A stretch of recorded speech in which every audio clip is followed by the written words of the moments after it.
नमस्कार दोस्तों, स्वागत है आपका हमारे YouTube चैनल GS में। दोस्तों, कल से आपकी गरुड़ बैच यूपी लेखपाल की तैयारी शुरू करा चुके हैं हम लोग। और हमारे चैनल पर दोस्तों गरुड़ बैच में हम लोगों का पूरा फोकस यूपी लेखपाल के 100 में से 75 प्रश्नों पर होगा। इसमें हम लोग सबसे पहले शाम 5 बजे से आपकी क्लास सामान्य हिंदी की प्रश्नों पर चर्चा हम लोग कर चुके हैं, तथा इसके बाद 6 बजे से आपकी GS की क्लास हो चुकी है, तथा 7 बजे जो कि अब हम लोग कर रहे हैं, इसमें हम लोग ग्राम समाज एवं विकास की क्लास करेंगे और इस पर चर्चा करेंगे। इससे दोस्तों जितने भी प्रश्न बनेंगे उसको हम लोग पूरा का पूरा आपको बेस्ट देना है अपना, हम लोगों की तरफ से, और आपको भी अपना बेस्ट देना है।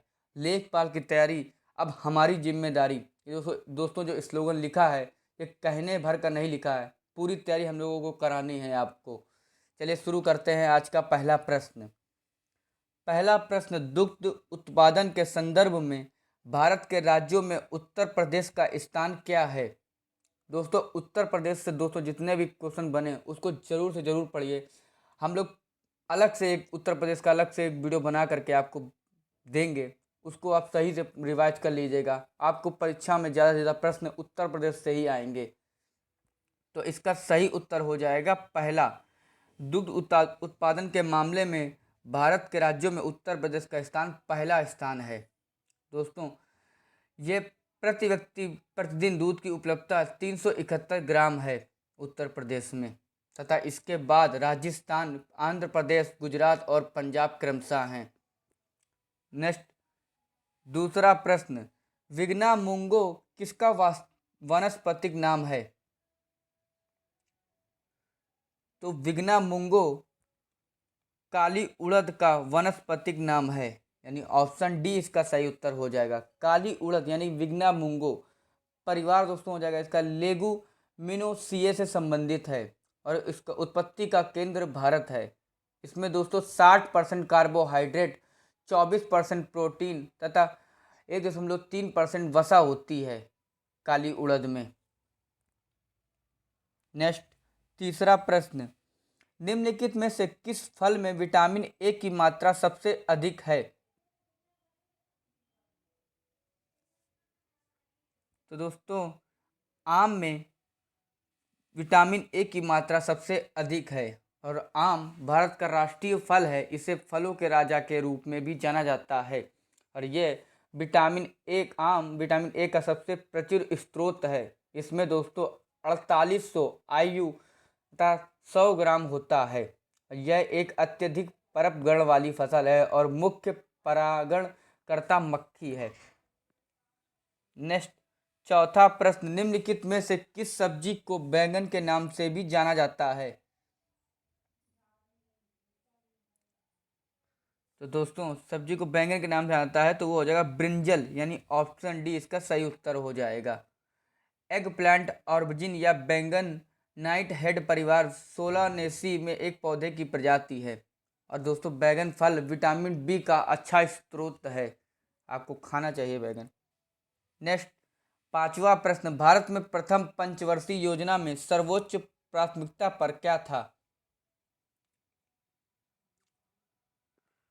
तो भारत में प्रथम पंचवर्षीय योजना में सर्वोच्च प्राथमिकता पर कृषि था, यानी ऑप्शन डी सी इसका सही उत्तर हो जाएगा।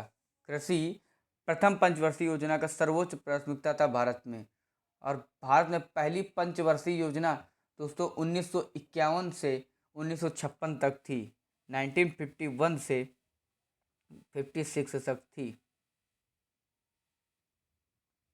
और दोस्तों योजना हेरोड डोमर मॉडल पर आधारित से देश के कृषि विकास को प्राथमिकता दी गई थी। और पहली पंचवर्षीय योजना जवाहरलाल नेहरू ने संसद के सामने पेश की थी। आपसे पूछ सकता है कि पहली पंचवर्षीय योजना संसद में किसने पेश की थी? तो उसका सही उत्तर हो जाएगा जवाहरलाल नेहरू ने। नेक्स्ट, छठा प्रश्न, उत्तर प्रदेश में 1 बीघा किसके बराबर है? तो दोस्तों उत्तर प्रदेश में 1 बीघा यानी 3025 वर्ग गज के बराबर है। उत्तर प्रदेश में 3025 वर्ग गज के बराबर है। और बीघा उत्तरी भारत में भूमि के क्षेत्रफल को मापने की एक इकाई है, और 1 बीघा का आकार अलग अलग स्थानों पर अलग अलग होता है, यानी दोस्तों अलग अलग राज्यों में अलग अलग होता है, और शहरों में भी होता है, उत्तर प्रदेश में भी कहीं कहीं। और उत्तर प्रदेश में अन्य महत्वपूर्ण भूमि मापे जैसे होती हैं दोस्तों, 20 बिस्वा जैसे बोलते हैं 1 बीघा को, और 1 गज इलाही को 33 इंच बोलते हैं, और 8 बीघा को 5 एकड़ बोलते हैं। ऐसे बहुत से होते हैं, जैसे 1 बीघा को 20 कट्ठा कहीं कहीं बोलते हैं, और 1 कट्ठा को 20 धुर बोलते हैं। ये आपसे परीक्षाओं में प्रश्न पूछे जाएंगे, ये मत सोचिएगा कि आपको ऐसे ही मैं करा रहा हूँ। ये उत्तर प्रदेश में इन परीक्षाओं से प्रश्न पूछे गए हैं और आपसे पूछे जाएंगे। नेक्स्ट, 7वां प्रश्न, नरेगा राष्ट्रीय ग्रामीण रोजगार गारंटी अधिनियम योजना किस वर्ष शुरू की गई थी? तो नरेगा योजना को राष्ट्रीय ग्रामीण रोजगार गारंटी अधिनियम NREGA यानी नरेगा 2005 के तहत वर्ष 2006 में शुरू की गई थी, यानी ऑप्शन ए इसका सही उत्तर हो जाएगा। और इसे बाद में नरेगा संशोधन अधिनियम 2009 के माध्यम से महात्मा गांधी राष्ट्रीय ग्रामीण रोजगार गारंटी अधिनियम मनरेगा योजना के रूप में नाम दिया गया। और मनरेगा योजना ग्रामीण विकास मंत्रालय की योजना है, और इसका उद्देश्य है ग्रामीण क्षेत्रों में अकुशल श्रमिकों को 100 दिनों के रोजगार की गारंटी प्रदान करना जो काम करने के इच्छुक हों। नेक्स्ट, 8वां प्रश्न, निम्नलिखित में से किस शहर में सामाजिक वानिकी और पर्यावरण पुनर्वास केंद्र भारत में स्थित है? तो बात हो दोस्तों, तो जितना भी ज़्यादा से ज़्यादा 90% अगर ऐसे प्रश्न आ जाए आपसे, उत्तर प्रदेश का कोई राज्य जिला दिया हो तो उसको आँख बंद करके आप लगा, लेकिन 90% आपको देखना पड़ेगा। इसका सही उत्तर हो जाएगा प्रयागराज।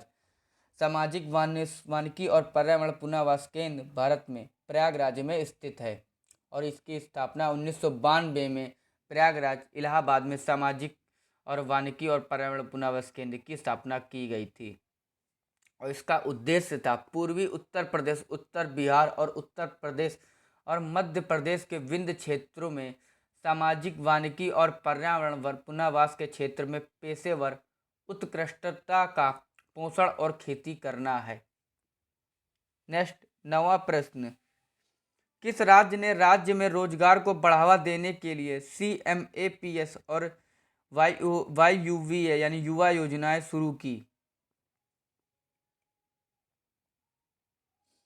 तो इसका सही उत्तर हो जाएगा उत्तर प्रदेश।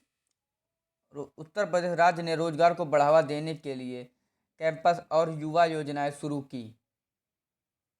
अब बात हुई दोस्तों उत्तर प्रदेश की, तो उत्तर प्रदेश के मुख्यमंत्री हैं योगी आदित्यनाथ, राज्यपाल हैं आनंदीबेन पटेल, तथा उत्तर प्रदेश की राजधानी है लखनऊ। नेक्स्ट, 10वां प्रश्न, निम्नलिखित में से किस पंचवर्षीय योजना को 2 बार लॉन्च किया गया था? तो दोस्तों छठी पंचवर्षीय योजना को 2 बार लॉन्च किया गया था। छठी पंचवर्षीय योजना वह योजना है जिसे 2 बार लॉन्च किया गया था, एक बार जनता पार्टी सरकार द्वारा और दूसरा कांग्रेस पार्टी की सरकार द्वारा। 5वीं पंचवर्षीय योजना की जनता पार्टी सरकार ने 1977-78 में समाप्त कर दिया, जिसने 1978-83 की अवधि के लिए अपनी छठी पंचवर्षीय योजना शुरू की। नेक्स्ट, 11वां प्रश्न, 73वें संवैधानिक संशोधन अधिनियम द्वारा भारतीय संविधान की कौन सी अनुसूची को शामिल किया गया था?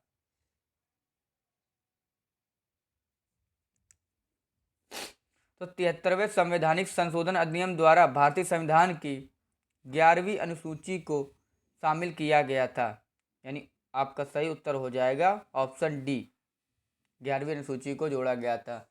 भारतीय संविधान की 11वीं अनुसूची को 1992 में 73वें संविधान संशोधन द्वारा अधिनियम द्वारा जोड़ा गया था। इस अनुसूची में दोस्तों 29 विषय थे। आपसे पूछ सकता है कितने विषय थे, तो 29 विषय थे। और इस अनुसूची में पंचायत की शक्तियों, ग्रामीण विकास और गरीबी उन्मूलन, बाजार, सड़कें और पेयजल जैसे महत्वपूर्ण विषयों को शामिल किया गया था। नेक्स्ट, 12वां प्रश्न, वह फसलें जो भूमि को पर्ण या क्षण जड़ से ढकने के माध्यम से कटाव से मिट्टी की रक्षा करने में सक्षम है को किस रूप में भी जाना जाता है? तो दोस्तों इसको जाना जाता है सुरक्षा फसलों के रूप में जाना जाता है। वह फसलें जो भूमि को पर्ण या जड़ से ढकने के माध्यम से कटाव में से मिट्टी की रक्षा करने में सक्षम हो को सुरक्षा फसलें के रूप में जाना जाता है, यानी ऑप्शन सी इसका सही उत्तर हो जाएगा। तो दोस्तों फसलों की कटाई करना ये आपका आ जाएगा। स्ट्रिप क्रॉपिंग खेती की एक विधि है जिसमें लंबी संकीर्ण स्ट्रिप्स में विभाजित खेत की खेती करना शामिल है। और एवेन्यू की फसलें हो जाएंगी आपकी ऐसी फसलें जो खेत की सड़कों और बाढ़ के साथ उगाई जाती हैं, जैसे कबूतर, मटर, गिलसारिया, सिसल आदि ये सब। और आपकी अंतर फसलें भी होती हैं, जैसे कि इंटरक्रॉपिंग, एक ही खेत पर एक साथ दो या अधिक फसलों की खेती है। और आपकी सुरक्षा फसलें यही हो जाएंगी, लीचिंग या मिट्टी के कटाव को रोकने या हरी खाद प्रदान करने के लिए मुख्य फसलों के बीच एक फसल लगाई जाती है। नेक्स्ट 13वां प्रश्न, उत्तर प्रदेश का कुल बुआई क्षेत्रफल कितना है, अर्थात जिस पर कृषि की जाती है। दोस्तों उत्तर प्रदेश के कुल बुआई क्षेत्रफल का 165 लाख हेक्टेयर है जिस पर कृषि की जाती है। यह बजट भाषण में वित्त मंत्री ने इसका उल्लेख किया था कि उत्तर प्रदेश में कृषि के लिए उपलब्ध कुल क्षेत्रफल 242 लाख हेक्टेयर है, जिसमें से केवल 165 लाख हेक्टेयर क्षेत्रफल ही बुआई की जाती है, यानी कि न्यून उपयोग किया जाता है। नेक्स्ट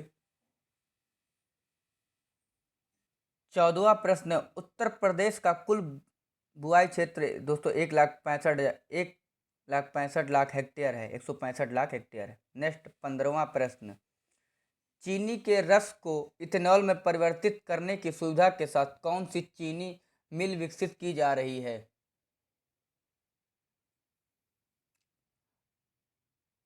तो दोस्तों इसका सही उत्तर हो जाएगा आपका पिपराइस चीनी मिल, यानी ऑप्शन बी इसका सही उत्तर हो जाएगा, पिपराइस चीनी मिल।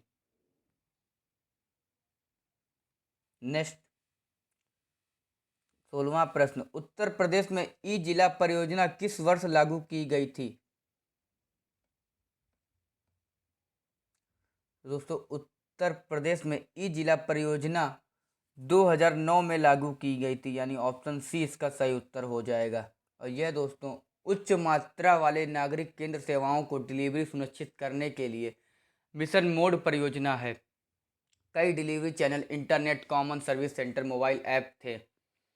और उत्तर प्रदेश में 6 जिलों में ई डिस्ट्रिक्ट योजना को सफलतापूर्वक लागू करने वाला देश का पहला राज्य है और 2010 में इसे पूरे राज्य में लागू किया गया। दोस्तों यूपी लेखपाल में ग्राम समाज एवं विकास के प्रश्न ऐसे ही बनेंगे, अलग से नहीं बनेंगे। कुछ हमारे भाई अगर इसको कह रहे हैं कि ये प्रश्न नहीं आते हैं तो ये आप गलत सोच रहे हैं। ये आप पिछले पेपर दे सकते हैं जा करके, ग्राम समाज में ऐसे ही प्रश्न बनेंगे। और ये दोस्तों जो हम लोग करा रहे हैं मोस्ट एक्सपेक्टेड क्वेश्चन करा रहे हैं यूपी लेखपाल के, चाहे वो आपके समान हिंदी के हों या जीएस के हों और या फिर ग्राम समाज एवं विकास के प्रश्न हों। नेक्स्ट 17वां प्रश्न, संरक्षण के लिए खाद्य पदार्थों से नमी को हटाने की प्रक्रिया को किसके रूप में जाना जाता है। दोस्तों संरक्षण के लिए खाद्य पदार्थों से नमी को हटाने की प्रक्रिया को निर्जलीकरण के रूप में जाना जाता है, यानी ऑप्शन ए इसका सही उत्तर हो जाएगा, निर्जलीकरण। दोस्तों संरक्षण के लिए खाद्य पदार्थों से नमी को हटाने की प्रक्रिया के लिए होता है। और आपका दोस्तों जल योजन ये होता है किसी कारण हेतु जल को अवशोषित करने की प्रक्रिया होती है। दोस्तों एक साथ में चारों ऑप्शन को बताने की कोशिश करूँगा, तो आप ज़्यादा इसको देखें, ये नहीं खाली एक ही प्रश्न को आप देखें। और आपका शुष्कन हो जाएगा, सुखाने एक द्रव्य हस्तांतरण प्रक्रिया है जिसमें ठोस, अर्ध ठोस या तरल से वाष्पीकरण द्वारा पानी या किसी अन्य विलायक को हटाने की प्रक्रिया होती है। नेक्स्ट 18वां प्रश्न, इलाहाबाद सफेदा निम्नलिखित में से किस फल की एक प्रसिद्ध किस्म है।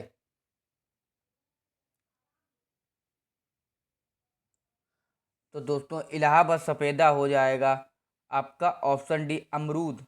अमरूद के एक फल की एक प्रसिद्ध किस्म है इलाहाबाद सफेदा। इलाहाबाद सफेदा सभी उपलब्ध अमरूद किस्मों की सबसे प्रसिद्ध और मांग वाली किस्म है। दोस्तों इसमें आम नहीं होगा, कुछ लोग आम लगा देंगे, इसका सही उत्तर हो जाएगा ऑप्शन डी, अमरूद। और दोस्तों अमरूद, इसका उपयोग तालिका और प्रसंस्करण उद्देश्यों दोनों के लिए किया जाता है का इस वक्त। और इस किस्म के लिए पेड़ लंबा बढ़ता है और एक सीधी बढ़ती प्रवृत्ति होती है। नेक्स्ट 19वां प्रश्न, ऐसे पौधे जिनकी जीवन अवधि लगातार 2 मौसम या वर्ष होती है उन्हें किस नाम से जाना जाता है? तो ऐसे पौधे जिनकी जीवन अवधि लगातार 2 मौसम या वर्ष होती है उन्हें द्विवार्षिक फसलें बोलते हैं, ना कि वार्षिक फसलें, ना कि बारहमासी फसलें। आपका हो जाएगा ऑप्शन सी, द्विवार्षिक फसलें। द्विवार्षिक ऐसे पौधे जिनकी जीवन अवधि लगातार 2 मौसम या वर्ष होती है। पहले वर्ष मौसम में इन पौधों में विशुद्ध रूप से वानस्पतिक वृद्धि होती है, जो आमतौर पर पत्तियों के गुच्छे तक सीमित होती है, और मुख्य जड़ अक्सर मांसल होती है और खाद्य भंडारण अंग के रूप में कार्य करती है। जैसे आपका उदाहरण ले लीजिए, चुकंदर आपका उदाहरण हो जाएगा। और आपका 12 मासी दोस्तों हो जाएगा, वह 3 या अधिक वर्षों तक जीवित रहती हैं।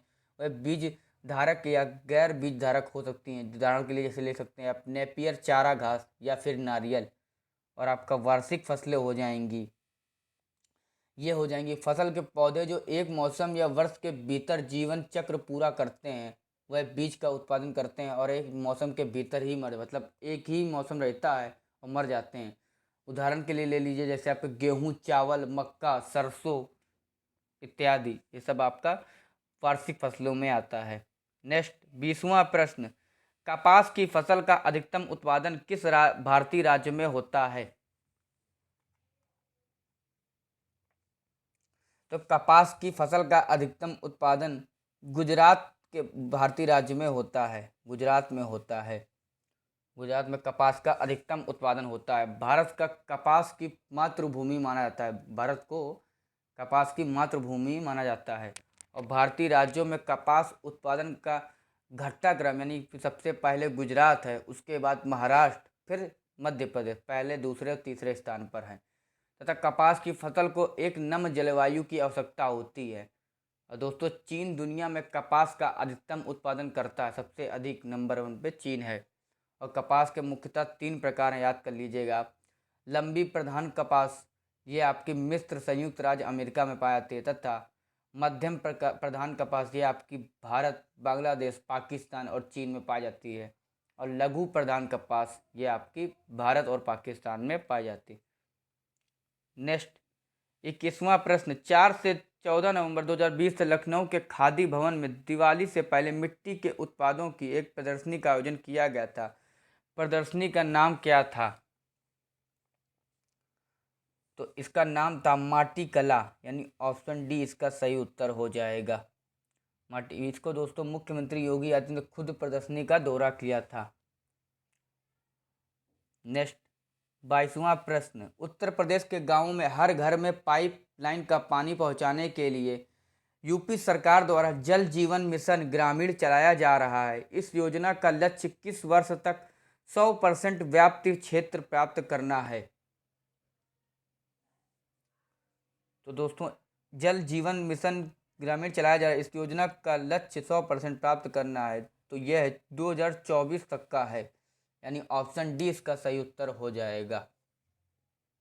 नेक्स्ट 23वां प्रश्न, फलों, सब्जियों, बेल वाले पौधों के बढ़ने और खाद्य पदार्थों के संरक्षण के विज्ञान को किस रूप में जाना जाता है?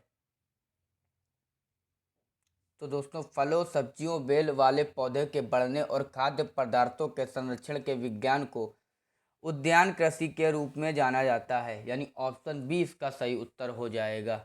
उद्यान कृषि विकास, सतत उत्पादन, विपणन और उच्च मूल्य के गहन उपयोग, गहन रूप से खेती वाले खाद्य और सजावटी पौधों का विज्ञान और कला है। साग सब्जी सब्जी उगाने वाले का विज्ञान है, जो भोजन के लिए गैर लकड़ी वाले पौधों को संस्कृति से संबंधित है। आपका साग सब्जी कृषि ये हो जाएगा। नेक्स्ट 24वां प्रश्न, फल जो पकने के समय श्वसन की दर में साधारण कमी का अनुभव करते हैं उन्हें किस रूप में जाना जाता है?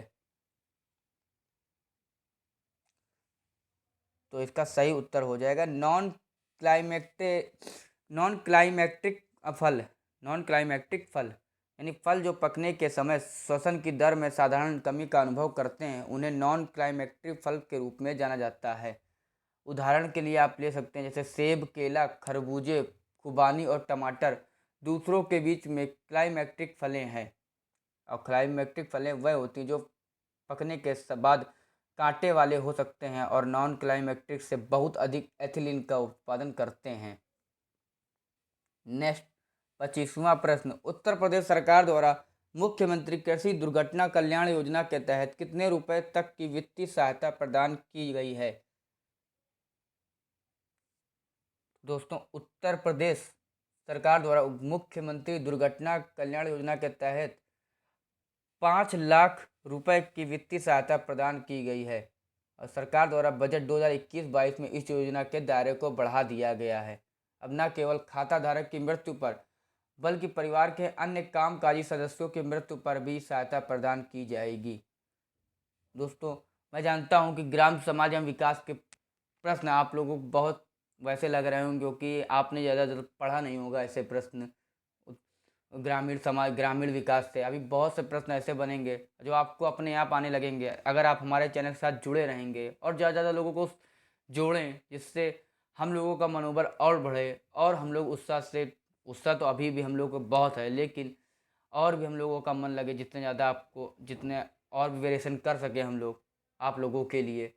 इसके साथ लोगों को ज़्यादा जोड़ें, अपने दोस्तों को जोड़ें, कलीग को जोड़ें।